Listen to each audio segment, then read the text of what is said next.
নমস্কার, আমি আশালতা। আজকে আমি আপনাদের সুপার টেস্টি এগ কারি বানিয়ে দেখাবো। আর বানানো খুব সহজ, আর বাড়ির উপকরণ দিয়ে এই রেসিপিটা আমি আজকে বানিয়ে আপনাদের দেখাবো। তো চলুন দেখে নেওয়া যাক এই এগ কারিটা কিভাবে বানাতে হবে। তো ডিমের এই রেসিপি বানানোর জন্য আমি 4টে ডিম সিদ্ধ করে নিয়েছি। এগুলো ছাড়িয়ে নেব।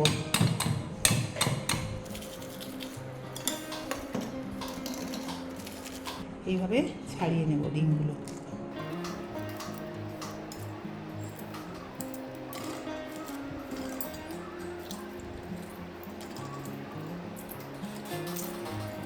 এইভাবে জলে একটু ডুবিয়ে ডুবিয়ে নিলে ডিমটা খুব ভালো ছেড়ে যায়। দেখুন কত সুন্দর ছেড়ে গেল।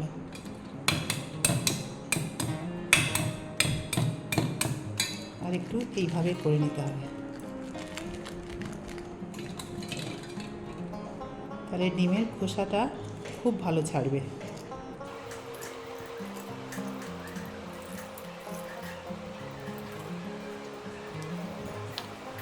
এবার ডিমগুলো আমি কেটে নেবো একটু, তাতে এতে কী হবে, মশলাটা খুব ভালো মতন ঢুকবে। দুই দিকে একটু হালকা করে কেটে নেব।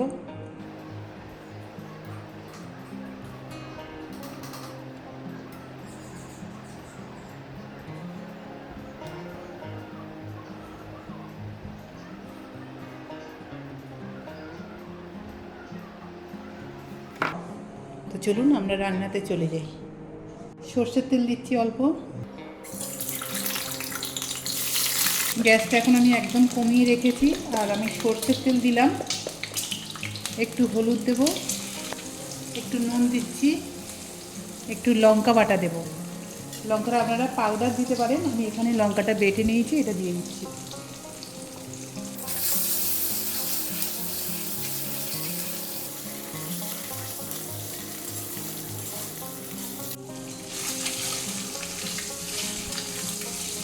এটা ভাজা হয়ে গেছে, এবার তুলে নেব।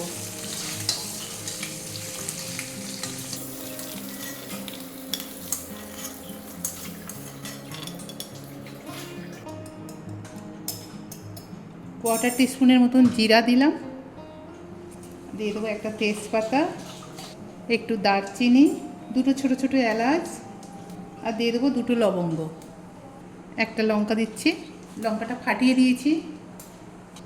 এবার আমি দুটো পেঁয়াজ দেবো, এটা ছোটো ছোটো পেঁয়াজ আছে দুটো, এটা দিয়ে দিচ্ছি।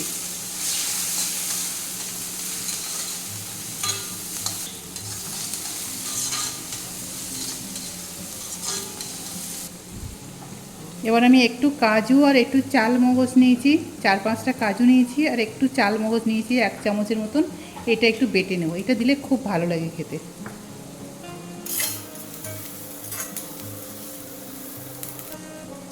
এবার আমি দিয়ে দেবো এখানে আদা রসুন আর কাঁচা লঙ্কা বাটা আছে, এটা দিয়ে দিচ্ছি। আর এটা লঙ্কা বাটা আছে, লঙ্কাটা নিজেদের টেস্ট মতন ব্যবহার করবেন। এখানে আমি 4-5টা লঙ্কা বেটে নিয়েছি। এটা ধনে বাটা আছে 1 টিস্পুন, জিরা বাটা আছে 1 টিস্পুন, এগুলো সব দিয়ে দিলাম।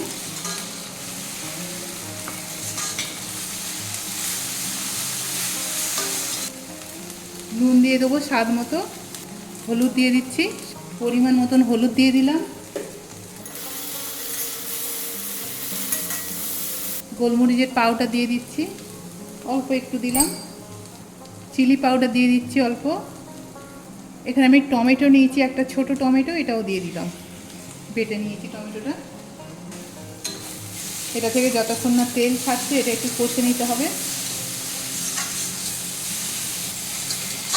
আমার মশলা থেকে তেল ছেড়ে দিয়েছে, এবারে আমি দিয়ে দেবো কাজু আর চালমগজ বাটাটা।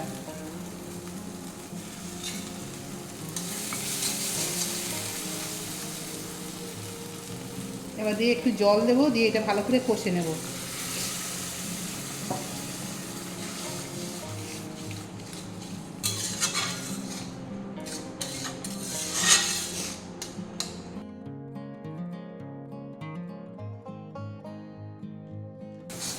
তেল ছেড়ে দিয়েছি, এবার আমি জল দিয়ে দেব। তার আগে আমি ডিমটা একটু মশলার সাথে ভেজে নেব।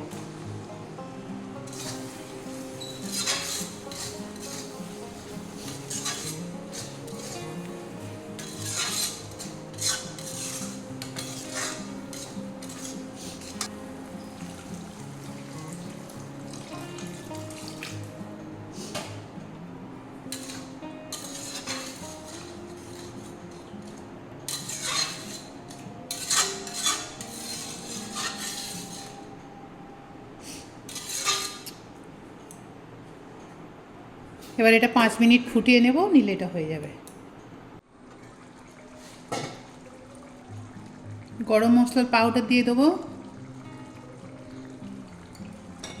এবার এটা হয়ে গেছে, নামিয়ে নেব।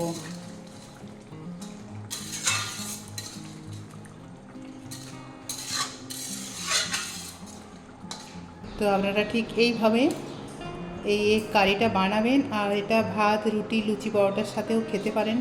দুর্দান্ত খেতে লাগবে। আর কেমন লেগেছে আমার এই রেসিপিটা আপনারা কমেন্ট করে অবশ্যই জানাবেন।